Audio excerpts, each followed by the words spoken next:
So welcome everyone to the latest in our webinar series that we're doing for the Kickstart employers and employees, using us for the Kickstart scheme and for other employers that are interested in it.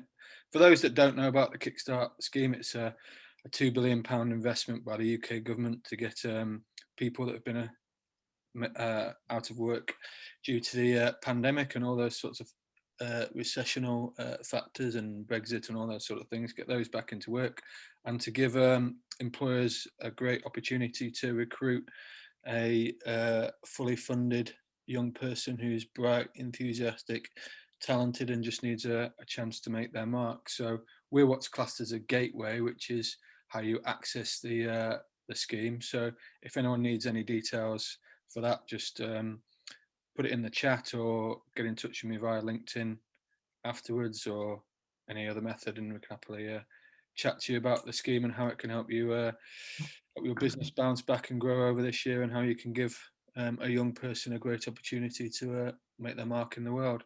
So I'll pass you over to Anna now, who's very kindly agreed to do a webinar for us on her expert subject that she's very, very good at, having listened to a number of webinars. So I'll pass over to you now, Anna, and you can introduce yourself and explain everything.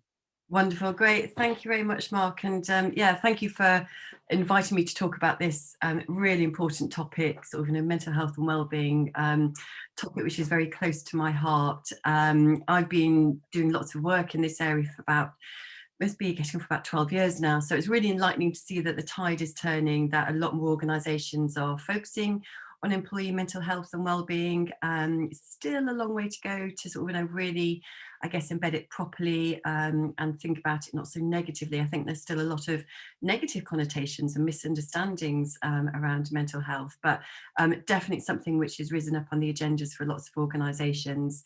As Mark says, my name's Anna Golawski and I run Stratus Coaching, based down here in a bit of a grey, rainy Brighton today, and do various coaching and facilitation sessions, as well as lots of free webinars such as this one around this topic.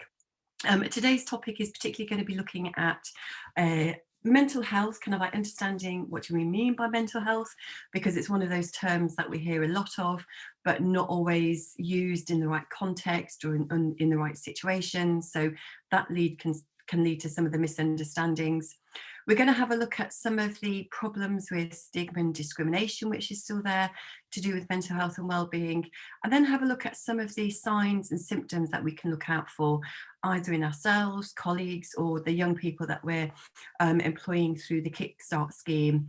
And then more importantly, how do we start a conversation? Because that's one of the biggest things that I hear from lots of people, saying that they can recognise that someone isn't quite themselves, they're not coping, they're not performing quite so well, but they just don't quite know what to say or how to say it. And that's one of the biggest barriers, I think, to be able to reach out to people who might be struggling. Although if someone was struggling from a physical illness, if they came into work on crutches or, with a broken arm or something, we wouldn't hesitate to reach out and offer help and support. But, we still seem very nervous, when it's perhaps a mental health issue. And then I've got some resources to signpost people to if needed. As Mark says, this session is being recorded. In terms of what's being recorded, it's only going to be the slides that are recorded. We don't record people's names or faces at all. And I'm happy to share a copy of the slides afterwards if people wish to have a look back at afterwards. The session is designed for an hour. It's designed to be interactive, so it's not going to be me talking at you for the next hour. So please feel free to ask any questions as we go through. Either just take yourselves off mute and ask it, or just put it in the chat box if that's easier. And also there's a couple of parts throughout the session where I invite comments, insights, your perspectives as well. So again, if you wish, please share those in the chat box, or just take yourselves off mute as well. Alternatively, if you're joining us through your lunch break and you just want to sit back and listen, that is also absolutely fine too.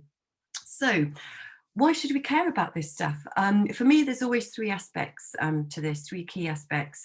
First and foremost, it's the moral case. So, by all means, we want people to come to work, to perform at their best. Sometimes people are going to have to go the extra mile, put in the extra effort if we're particularly busy, but not pushing people to the point of burnout where it's impacting on their lifestyle, their work-life balance, and to the point where people might have to take time off due to stress-related illnesses.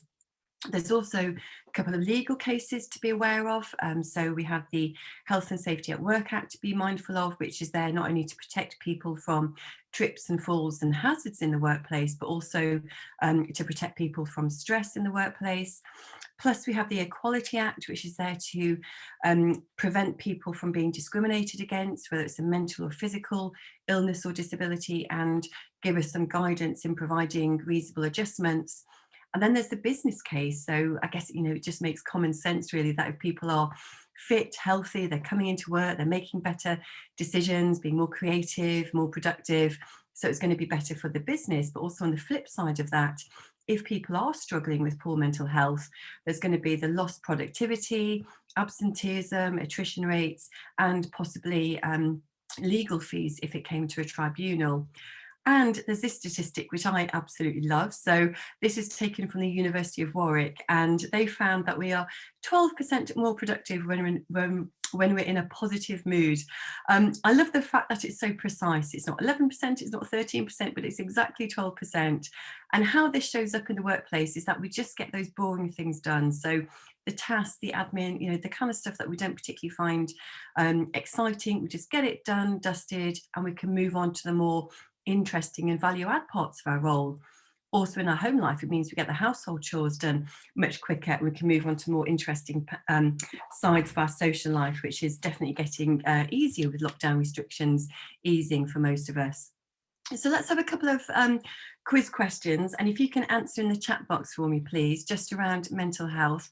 They're mainly true and false answers. So first question: stress, anxiety and depression are the third biggest cause of sickness absence in our society. Do you think that's true or false? What do you think?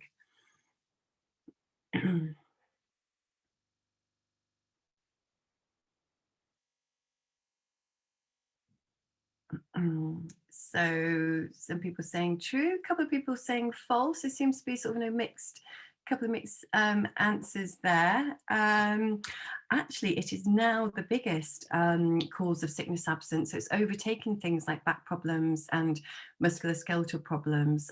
This figure, 45%, relates to working days lost in the UK, but that figure is also represented globally as well. So huge burden when it comes to ill health. Question number 2. Mental ill health costs UK employers an estimated 34.9 billion per year. So this is in terms of lost productivity, presenteeism, absenteeism, huge figure. Do you think that's true or false? What are your thoughts? Again, Imtiaz, I'm not sure if I've pronounced your name properly, but yeah, you're saying that's true. Yeah. What do other people think? True. Becky saying true as well. Yeah, also saying true. It is true, in fact. Yeah, that's the conservative estimate. Research puts it at anything between 34 and 42 billion per year. However, if we add the cost to the NHS into that figure, that raises it to near 100 billion. That's in terms of doctors, nurses, medication and therapy. So a huge cost to the UK alone each year. Question number 3. Employers have a legal responsibility to ensure the safety of their staff, including stress. Do you think this is true or false? So Mark, yes, you were listening at the beginning bit saying true. Yeah, Jeanette also saying true. Oh, sorry, is that Jeanette? Sorry, I misread your name. But yeah, it is absolutely true. And we're seeing more and more cases for work-related stress sort of going to courts. And about 18 months ago, there was a case in one of the banks in Paris where the senior leadership team was prosecuted and served a prison sentence for excessive stress in the workplace. So this is something that we're looking at very closely across the UK as well. Question number 4. 65% of employers said that employees' mental health and well-being is a top HR priority. What do you think of that? Do you think that's true or false? This was research done by CIPD, which is the HR professional body.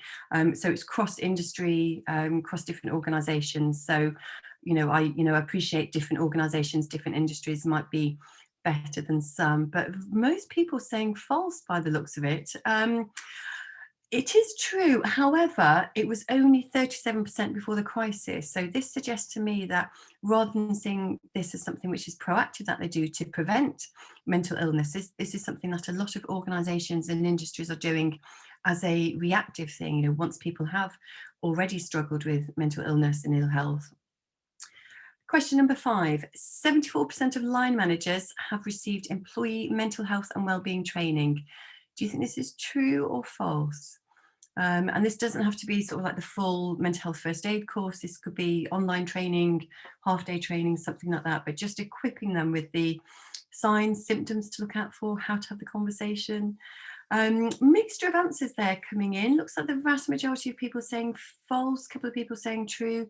Again, we do have pockets of really great best practice, but for the majority of organisations, that's still false. It's only 30%. So bearing in mind the previous question, it suggests to me that although organisations recognise it's a top priority, they're still yet to invest in it and actually sort of do something about it going forwards. Question number 6.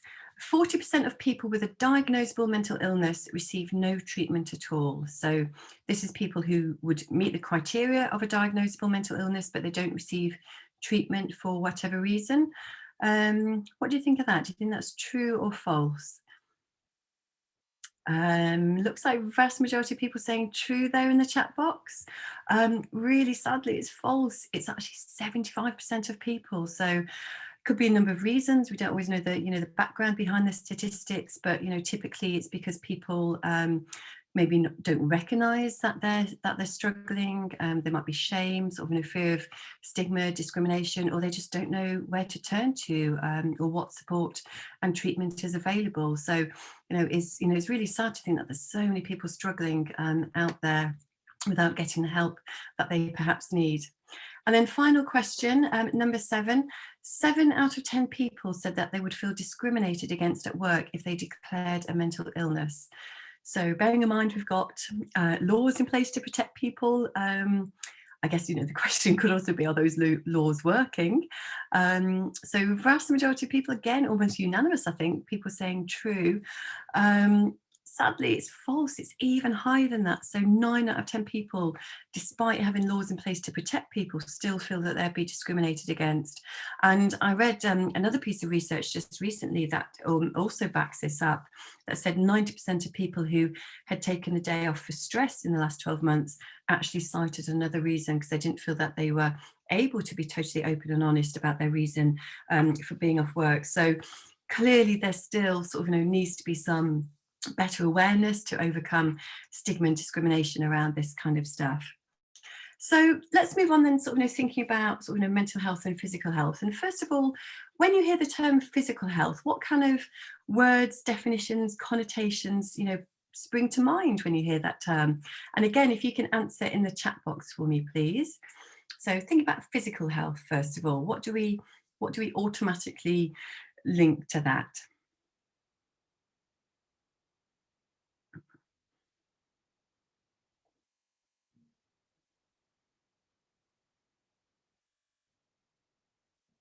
The only person I can see on my screen at the moment is Mark, and I can see his cogs turning on the screen. Yeah, they're slowly getting there, aren't they? I can see.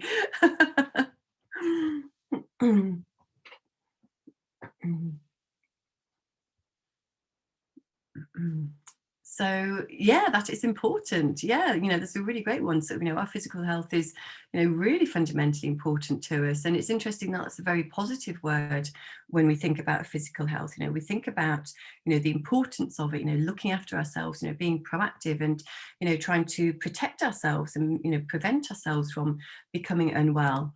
But what about mental health then? What words, definitions, connotations do we perhaps think of when we hear the term mental health? And Mark's also put in there sort of fitness when it comes to physical health. Again, a very sort of positive connotation. But what about mental health? What are the automatic words, definitions, thoughts that spring to mind when you hear the term mental health. And it, it definitely does seem to be something that we're hearing a lot more of. And I think if there is going to be a silver lining to the pandemic, it's the fact that it's sort of talked about a lot more. So things that are in the chat box now, so stigma, yeah, huge one, anxiety, stress, worry, depression, yeah, all of these things.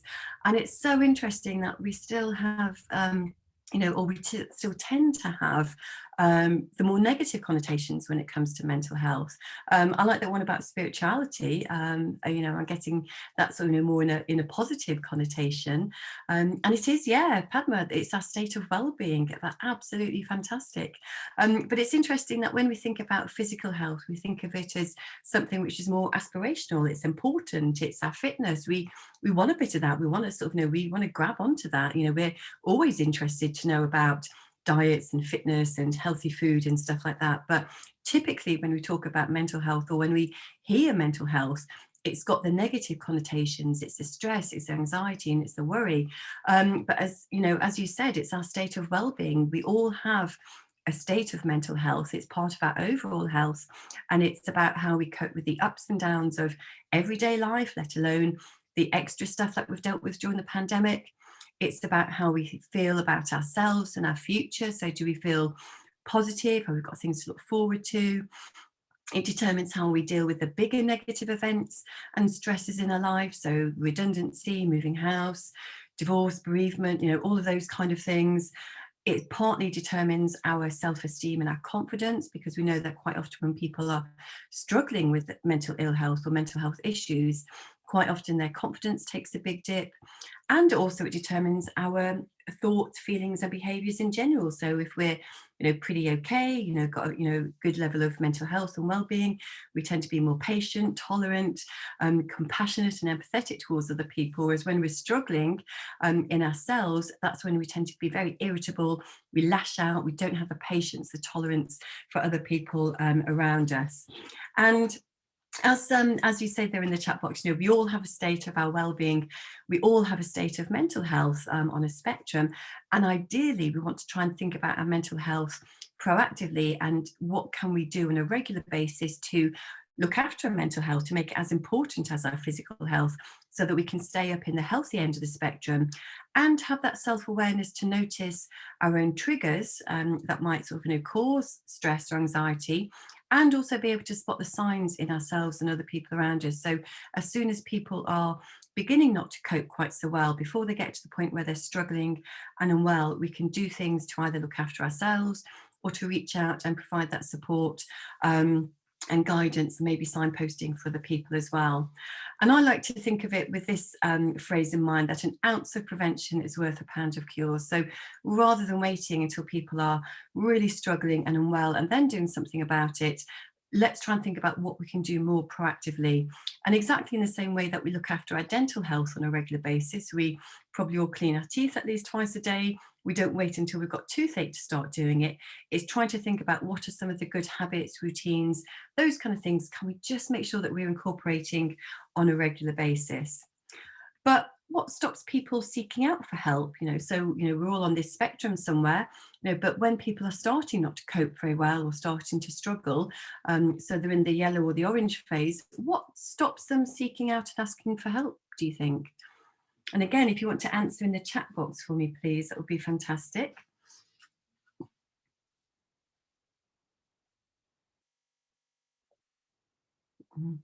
Stigma, yeah, totally agree with you there, Mark. Yeah, I think that's sort of stigma, and sometimes that stigma can be that fear of stigma from other people, but also our own self-stigma as well around this. Upbringing, that has a very big influence. Yeah, it's sort of depending on the culture, perhaps our family background. Some people come from family backgrounds where it's very much just pull your socks up, get on with it, men don't cry, those kind of things, these messages that we're given. Worried about career prospects, and as we saw in the quiz questions, that's a big concern for a lot of people. They don't want to say that they're maybe struggling. That fear of being seen as weak is also one as well. Yeah, we sadly tend to see someone struggling as a weakness. which is also very incorrect. So lots of things that stop people seeking out, asking for help. Sometimes just people don't know what to say or where to go to. It can feel a bit of a minefield as well. But thinking about the stigma is one of the things. What I want you to do is think about some of the words that we use to describe someone who's got a mental illness.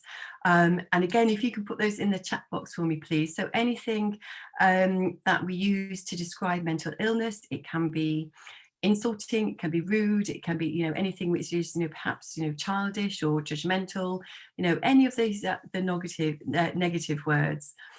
So loony, yeah, soft, yeah, that's one. Mentalist, yeah. Sometimes we just hear the word mental, the way that people say it. It's a tone of voice that can add to it as well.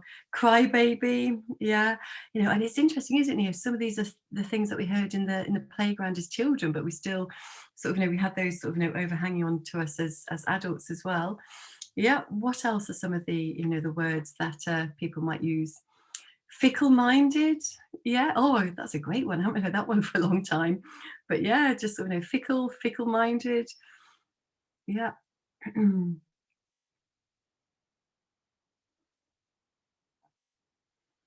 Psycho, yeah, yeah. And it's interesting how the films, the media influence our perceptions. Quite often we hear psycho as one of the, the negative words used to describe people, very much from the film Psycho, I guess. We just associate knife-wielding maniacs. So yeah, there's lots of things, and again, on a spectrum of mildly unacceptable to really judgmental, always angry, always moody. Yeah, yeah. And it's interesting how these are very, big, heavy labels that we're giving to people. Crazy, moody. Yeah, all of these coming in now. Yeah. And what might affect people, so think about some of these negative words, fickle-minded, soft, mental, moody, crazy, sensitive. How might it affect someone who's got a mental health issue? And again, if you want to answer in the chat box for me, please, what might the impact be?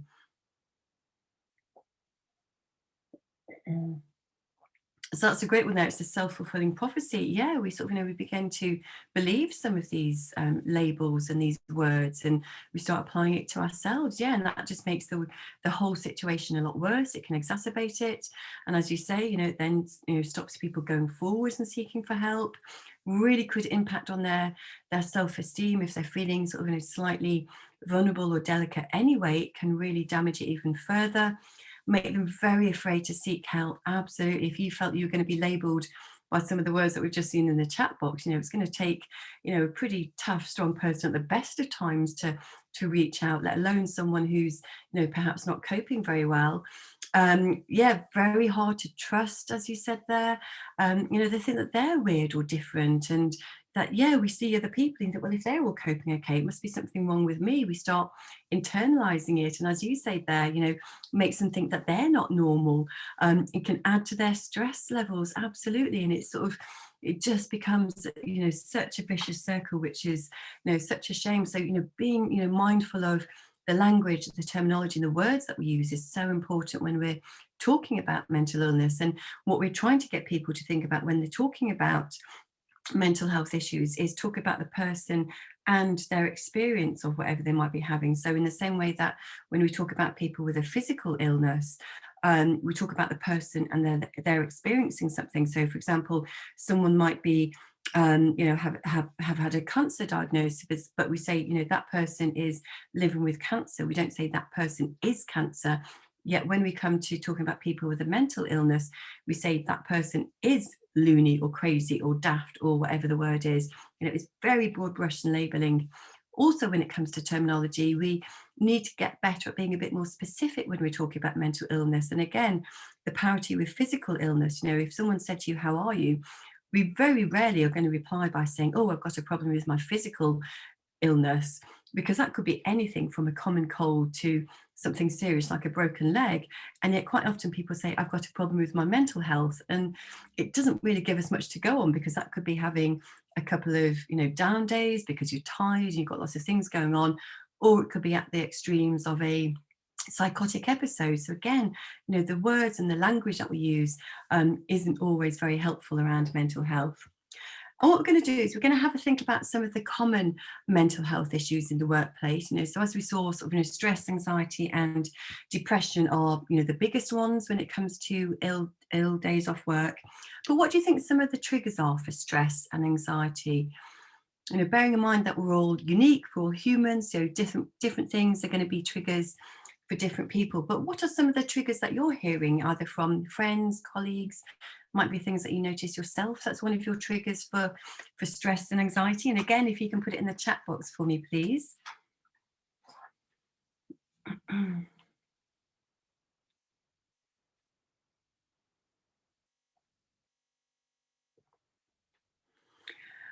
Being too busy. Yeah, that's a really good one. Yeah, it's kind of, just all the demands that are being placed on us. And it's not just necessarily work things. It can be things outside of work as well. It's the balancing work responsibilities or family responsibilities, harassment. Yeah. Harassing. Yeah, those kind of things. Yeah, very stressful. Taking on other people's issues, which they want us to sort of fix or take over for them. Again, it's adding to that responsibility when we're already busy for things, and sort of having mindfulness around our sort of our boundaries and what we can sort of take on from other people. Having to answer questions about personal life choices. Yeah, absolutely. We all have our own sort of professional, personal, and private boundaries. We don't, we shouldn't have to sort of answer to everyone. That's our private information. Feeling like things are out of control. That's a very common one I'm hearing at the moment, and that's why it's so important as managers and leaders in organizations to keep people informed, because as humans, if we don't feel like we're being kept up to date and informed, we don't feel that we're in control or empowered in situations, and that can add to people's stress levels. So a whole variety of different things can make us feel stressed.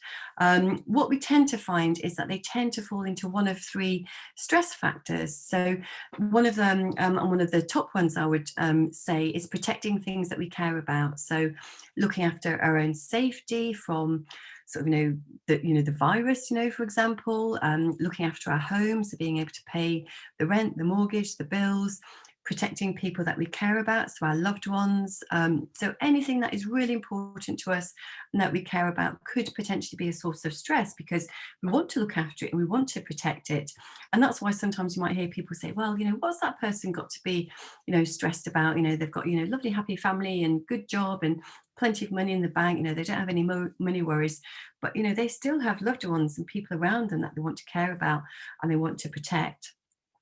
The second factor is that social evaluation. So we don't like to be seen negatively by other people. So having to justify ourselves, having to answer questions, as an example, about our own choices, anything where there could be that sort of potential for other people's perceptions or evaluations can be stressful for us. And this explains why sometimes it can be stressful for people to do public speaking, presentations, exams, interviews, that kind of thing, because there's an element of judgment going on.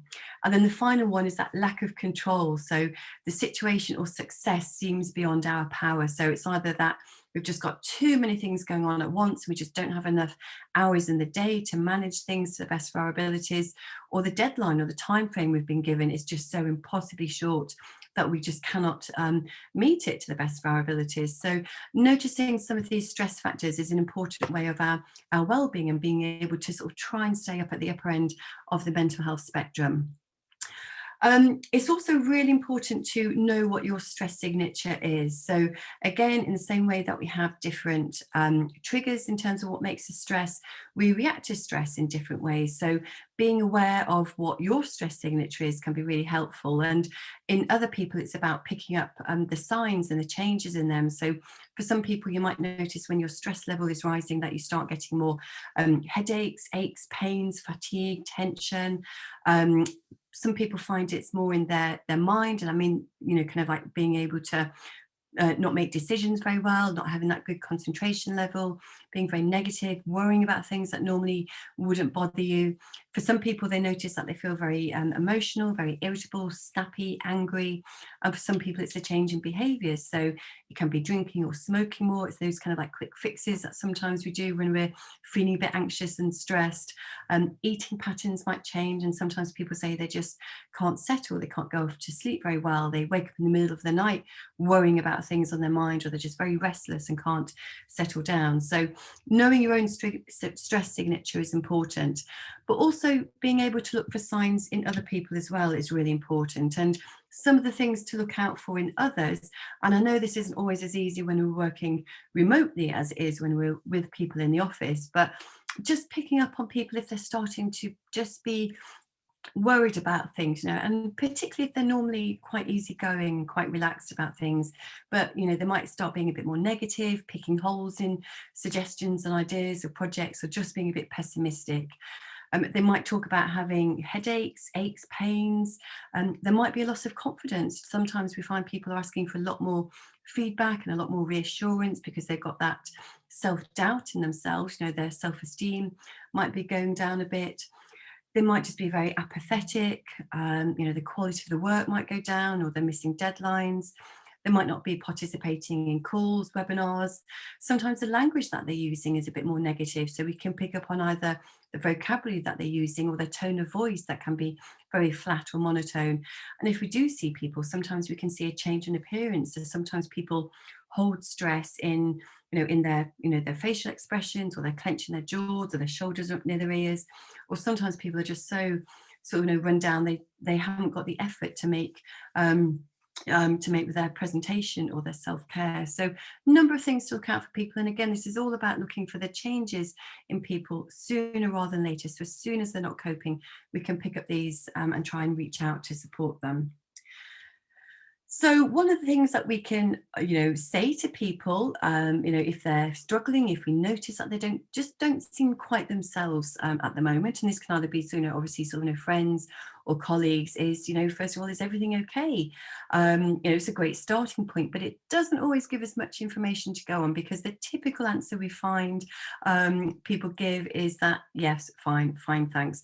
They don't really give us a lot of information to go on. So I've just got this very short video clip, which hopefully is going to work via Zoom. Oh, it's just so nice out here, isn't it? Yeah. You all right, mate? Yeah, I'm fine. Sometimes humans say they're fine when they're not, but with 1 in 4 experiencing a mental health problem, to really find out, ask twice. You sure you're all right? Well, actually, I could do with some help. Okay, well, let's talk about it. Yeah, do you mind?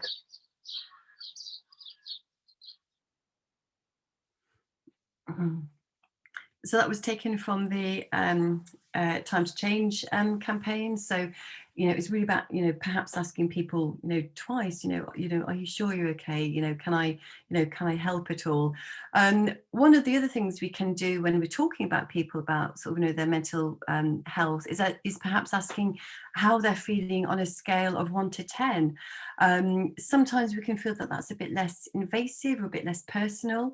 It's easy to spot the changes. So if we get into the regular habit and routine in meetings or one-to-one conversations of asking people how they're doing on a scale of 1 to 10, we can notice if they're moving up or down on the scale. So if we have people who are normally a 7 or 8 or 9, and then they start saying that they're dipping down to a 4 or 5 or something, it gives us a bit more of an opportunity to allow for a further conversation with that person.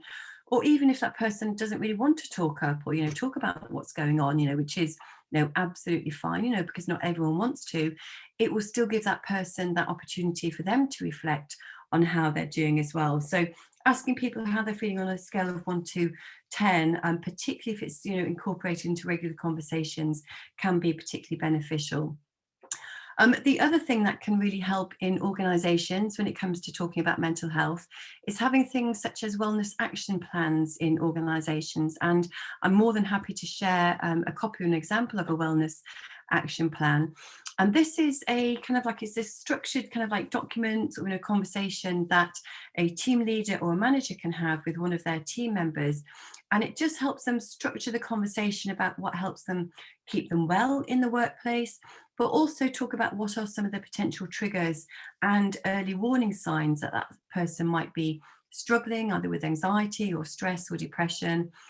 It makes sure that the person thinks about what they can do to look after themselves. So it empowers that person to have that autonomy, and also, it's their responsibility to look after their well-being, but also maybe discuss some of the supports or adjustments that they need from their line manager. It's not a legally binding document, but more it's a useful framework as a conversation. It's something which was developed by Mind, and I've got a really great example if you want to have a look at it. And when it comes to support and reasonable adjustments, this might just be little things that someone needs for a short period of time if they're going through struggles. And quite often we find that work-related stress accounts for about 15% of the days off work, whereas the vast majority of the cases when people are struggling with anxiety, stress, and things building up too much, it's a combination of work issues and things happening outside of work. But it might be that in the workplace, a few adjustments from the manager might be having a bit more extra feedback, maybe a bit of recognition, maybe a bit of help, so planning, prioritizing, delegating things, particularly if someone is just getting to that point where they feel a bit overwhelmed, they've got that brain fog, and it's just really, a bit of a struggle to process and take on extra information. One of the other things which is useful for employees to think about is a platform or an application to talk about mental health and well-being. One of the ones that I particularly think is really great that launched probably about 18 months or so ago now is called Mindset, which is a mental health platform for employers. It provides tailored information to the employees, and also it complies with the Health and Safety at Work Act for employers as well, to demonstrate that they're really taking proactive steps to look after the health and the situation of their employees as well. But let's have a look at another quick video. This is about how we can talk to people. We don't always have to know exactly what's going on for that person, but just by talking to people, listening to people, allowing people to have that safe, supportive environment to talk about how they're feeling and what's going on for them can be really important. And this is a short animated film by a lady called Brené Brown. So I'm just going to hopefully play it for you.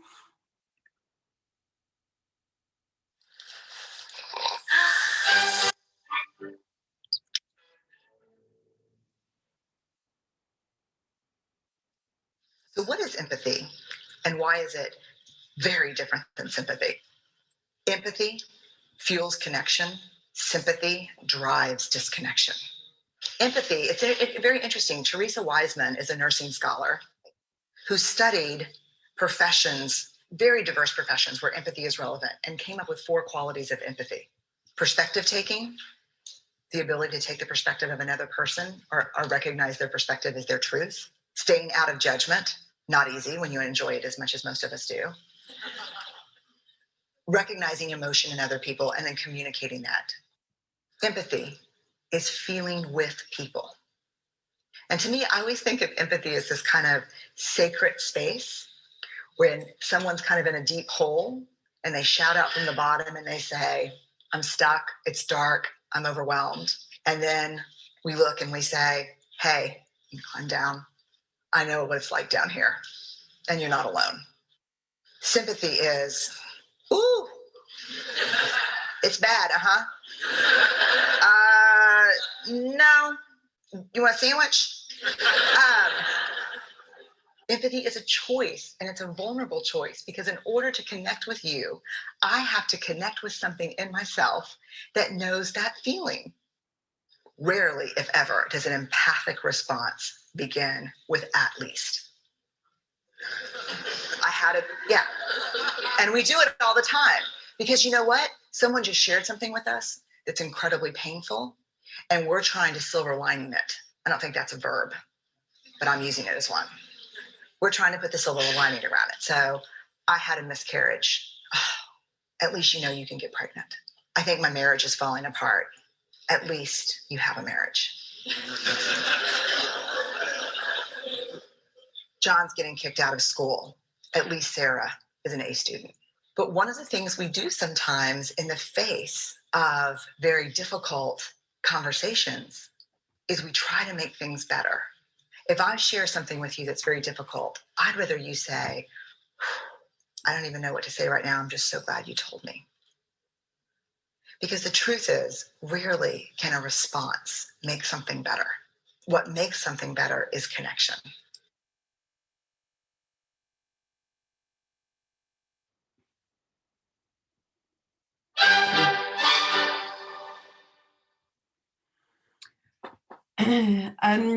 So I hope that was useful. I think it's, it's one of the videos that I particularly like showing as part of my workshops. And I think it just takes that pressure off us, just, knowing that we don't have to know everything that's going on about things in life of, people. We just have to be there, we just have to connect and, just acknowledge that it can be tough, whatever it is for that person. But in the workplace, remember, we are not a doctor, so when we're, asking people how they're doing to do with their mental health and their well-being, we're not here to diagnose, we're not here to be prescriptive and tell people what to do to look after themselves. That's their responsibility. But our role is to really actively listen to that person, to attentively listen, communicate non-judgmentally, and encourage that person to seek help.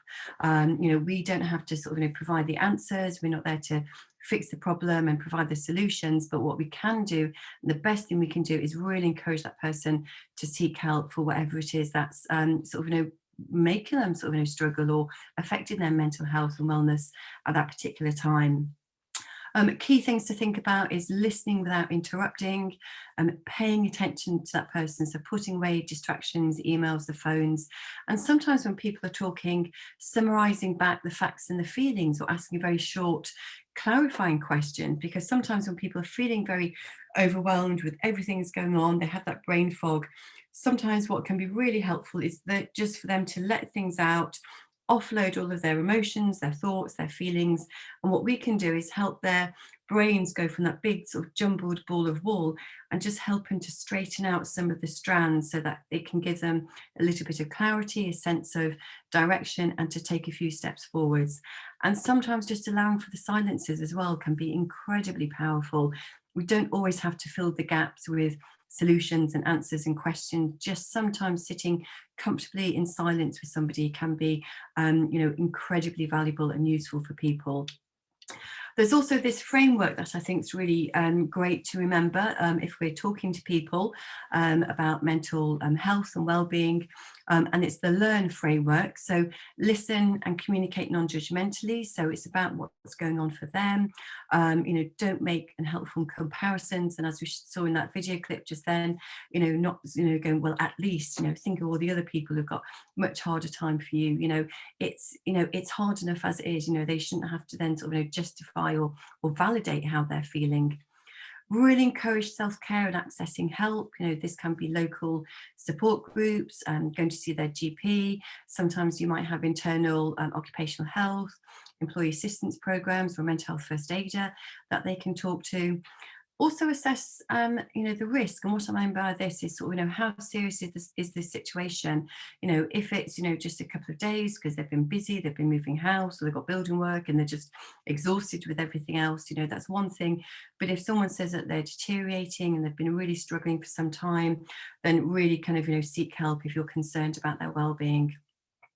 Reassure them that it's really normal to feel, vulnerable and anxious, particularly in uncertain times like this as well. Also, where it says there, this too will pass. And I don't mean that in a flippant, oh, well, don't worry, this will soon pass, but reassure them that, they don't have to, stay like this or be like this forever, that there are lots of things, there's places they can go to get support and to get to help. Things will improve and things will get better.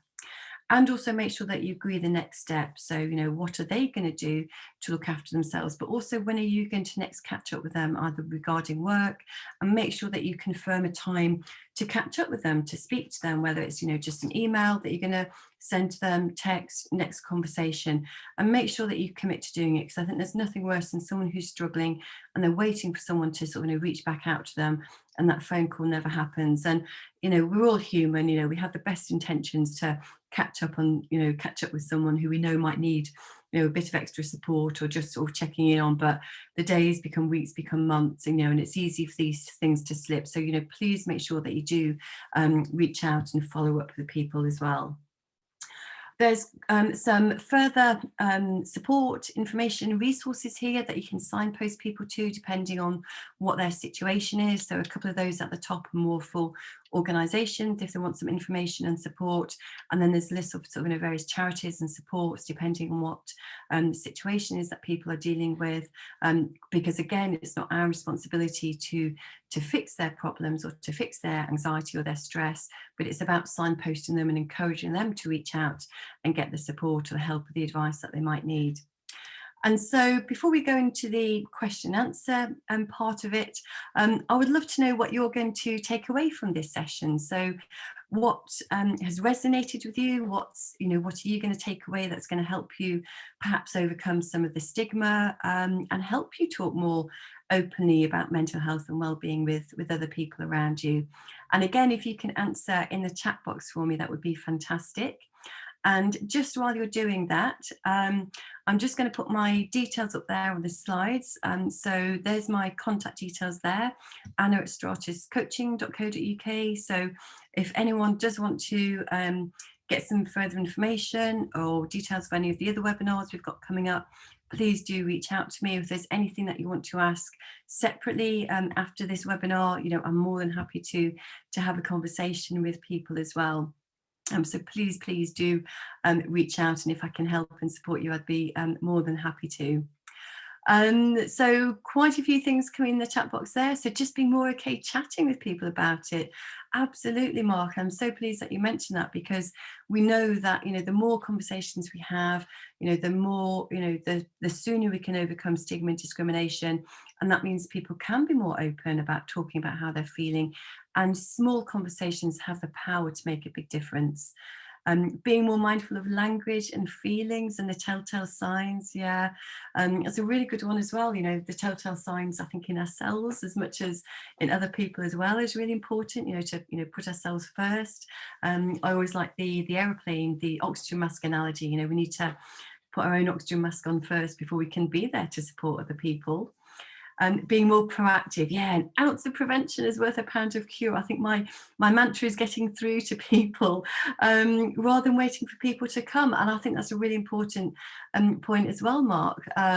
If people are struggling, it's much harder for them to reach out and ask for help than it is for us to say, are you okay? Do you want to have a chat? Do you want to have a, tea, coffee or something, have a chat as well? And, and I definitely know from my own personal experience when I was sort of, struggling with anxiety and depression, it was months and months before I could say anything to anyone. It's sort of, we do need to reach out and be proactive.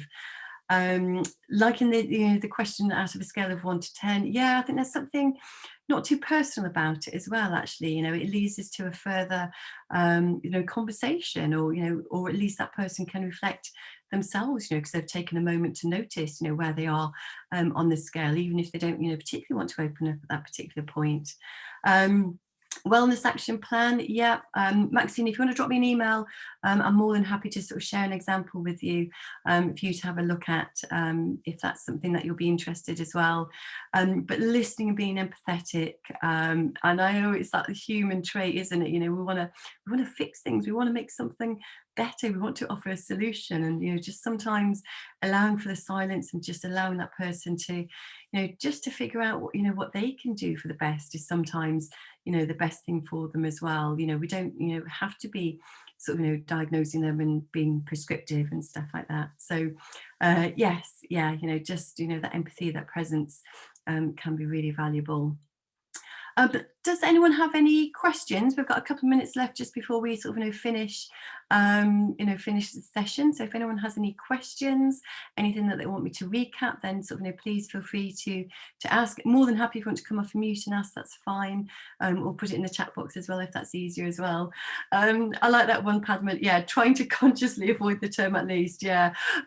When I first came across this, I started playing at least bingo, listening to how many times I heard people saying at least in conversations. So yeah, trying to be consciously avoid that. Yeah. Brilliant. I like that one. Excellent.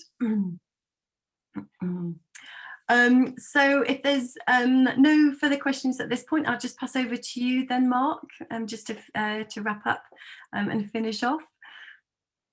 Yeah, so first I'd like to say thanks, Anna, as ever. It was really brilliant, insightful, and extremely useful. So we'll send out the slides to everyone along with, we'll put the recording up on the YouTube channel if they want to flag it up to anyone else, if they found it's useful. I would follow Anna on Twitter or LinkedIn or whatever, or email her, because you do a load of these webinars all the time, don't you, Anna? So yeah.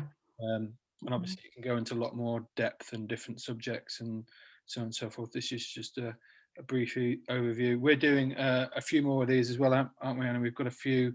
Yeah, we've got next few months actually. Yeah, loads all planned in the diary.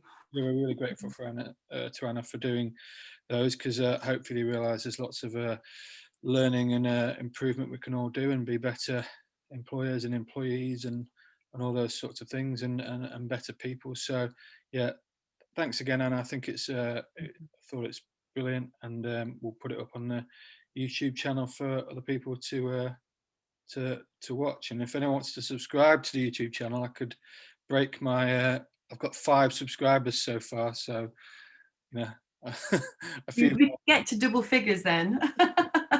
Yeah, let's get you to double figures, that'd be great. Yeah, not that we need subscribers. I'm not trying to be a YouTuber or anything like that. Yes, at least it's not 4. Yeah, my kids were impressed that I have a YouTube channel until they only had 5 subscribers, and then they were less than impressed. So, yeah, but yeah, thanks again, Anna, and pleasure, Mark. Everyone's appreciated it. And as I said, if you want any more information about the Kickstart scheme, if you're not already using us for it, then just get in touch with me, and we'll try and help you out and guide you in the best way to use it. Okay, thanks a lot. Bye, everyone. Thanks. Bye.